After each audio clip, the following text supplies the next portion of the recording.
konton sano kadib baarlamaanka Soomaaliya looga doodo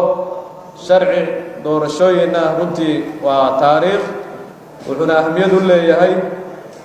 oo lambarka koowaad sharciyada doorashooyinku waxay nambarka labaad ka yihiin muhiimadda shuruucda dastuurka kaliya ka horeeya adduunyada dimuqraadiga dastuurka waxa ku xiga sharciga doorashooyinka marka sidaas ahmiyad u leeyahay waana ka muuqata xildhibaanadu maanta siday isugu qoreen doodis muwaadiniintu waxay xaq u helayaan runtii aan doorasho xora weligood soo gelin oo 50 sanadood ku dhow iyo 10 sano oo qofkaasi laga yaabo qofkii 69 kii jiray 17 sano inuusan xaq u lahayn inuu codeeyo marka waxay noqonaysaa 67 sanadood qofka maanta jira doorasho qof iyo coda kama qayb galin oo dalka Soomaaliya gudihiisa marka laga reebo gobolada qaarkood 67 sano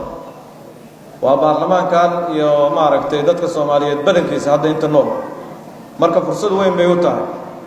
inaan wado cusub oo dalkan qaado oo ah in doorashooyin xorihi ka dhacaan sharcigan waxaan u bixiyay walwaltiraan u bixiyay waxaad xor ka noqonaysaa odayga qabiilka dib ka badnaa waxaad xor ka noqonaysaa madaxweyne dowlad goboleed oo ku dhibi kara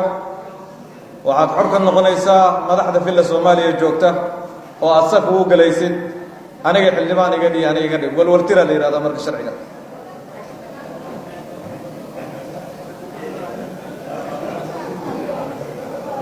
intaas ka soke meesha ugu horeysa oo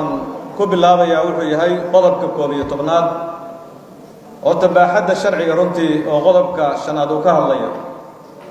in dawlad waxaan qayb ka noqonaynaa dalka inaan kala qaybino oo dalal ma jiro doorashadooda adduunka la kala qaybiyo sharci doorasho marka la soo saarayo la yiraahdo sharcigan doorashada wuxuu quseeyaa kaliya heer federaal walwalka ah inaan annaga saan ku soo noqon lahayn iyo shaararkeena inaan tolanno may su'aasheena iyo xalkeena ay tahay mase sharci doorasho oo 50 sano ee soo socdo ama 100 sano ee soo socdo ama sanadaha tirada badan oo soo socdo baan horta xalka gaarina haddii ay tahay waxa aan doonayno inaan doorashada sanadka soo socdo qaabaysano waxaan u maleynayaa ujeedada way naga khaldamaysaa waa inaan saxnaa dalkeena Soomaaliyeed sharci doorasho oo boqolaalada sanadoo soo socdo lagu maamulaa horta waa kow markaas ka bacdi haddii sharciga aan qaabayno baas garayno oo doorashada sanadka soo socdo ku dhici karin annaga dib isku weydiinayna annaga iyo dawladda qaybaheeda kala duwan inaan dood laga galo oo doorashada soo socota ee muddadeedu kooban tahay duruufaha badan ay ku xeeraysan yihiin in laga doodo haddii labadaas noo kala saarnaa waayaan marka waxaan ka shaqaynayna khalad ay noqonayaan salaamu calaa man bacda madana gudoomiye aad baan kaaga mahad celinayaa fursadan waxaan kaloo fursadan ugu faa'iideysanayaa inaan u mahad celiyo guddiga ka socday baarlamaanka ee ka soo shaqeeyay midda sharciyeedkii doorashada ee soo gudbisay xukuumadda madana gudoomiye iyo mudanayaal midda sharciyeedkan qodobada ugu muhiimsan oo muddo in aadka looga hadlo waa qaybta ku saabsan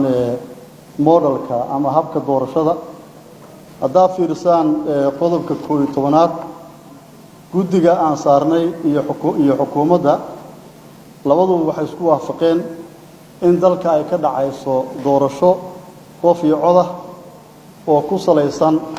nidaamka xisbiyadu ay u tartamayaan talada dalka laakiin haddaa aadid qodobka 12aad oo iska hadlaya doorashada madaxweynaha iyo xisbiyadu sida awoodda ku helayaan xukuumaddu waxaad moodaa si detail oo faahfaahsan ayay waxay u soo bandhigtay sida ay xisbiyadu ugu kala adkaanayaan talada dalka xisbiga hela boqolkii 50+1 inuu helayo murashaxa madaxweynaha soona dhisayo xukuumadda hadduu heli waayo aqlabiyadaasna inuu xisbi kale isbahaysi la samaysanayo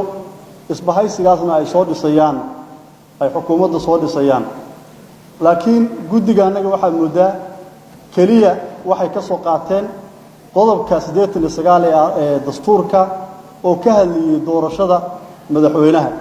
laakiin maysan faahfaahin daarashin kamaysan bixin xisbiyadu siday u kala adkaanayaan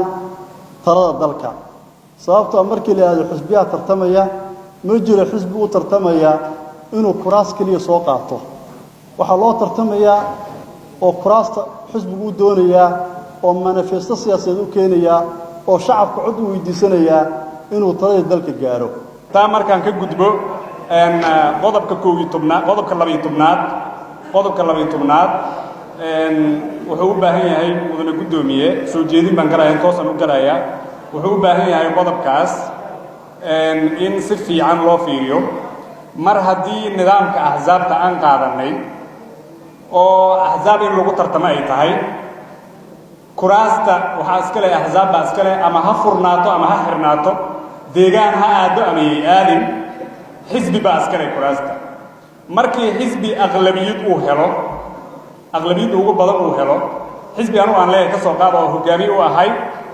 aqlabiyad baan helnay 80% shacabkaan helnay baarlamaankii baa soo fariisanay anaga iska leh haddii la yiraahdo wixii xaq ugu leeyihiin waa lagu tartamaya cawaaqibtu maxay noqonaysaa oo doorashadana looga guulaysto markaas kadib oo dadkaan soo saaranay ay si kale u codeeyaan arrintaa marka waxay u baahan tahay in laga wada hadlay u baahan tahay